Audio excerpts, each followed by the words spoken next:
आंदोलनाची दिशा काय असणार पाटील? ती जाऊन काय करायचंय? उपोषण करणार, मंत्रालयावर धडक मोर्चा देणार, काय करणार काय? आम्ही सगळे मराठी जाऊन तिथं बसणार. आरक्षण दी आम्ही पाहुणे म्हणून चाललो. गोरगरिबाचे लेकरं मुंबई बघायला चालले, मिळवायला चालले, पाहुणे म्हणून चालले.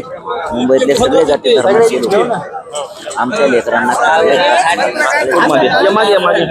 सगळे मराठा असेल मुंबईतला, मराठी माणूस असेल मुंबईतले परप्रांतीय असतील, सगळे आमची मुंबई आहे. त्यामुळं तिथले दलित बांधव असतील, मुस्लिम बांधव असतील, संघर्ष योद्धे मनोज जरांगे पाटलांना सगळे लोक एक या ठिकाणी जी आजची जी 29 जूनची जी बैठक होती राज्य ही, या बैठकीमध्ये समाजानं पूर्ण ताकदीने एक तर सगळ्यात पहिल्यांदा दाखवून दिलेलं आहे की समाज हा संघटित आहे.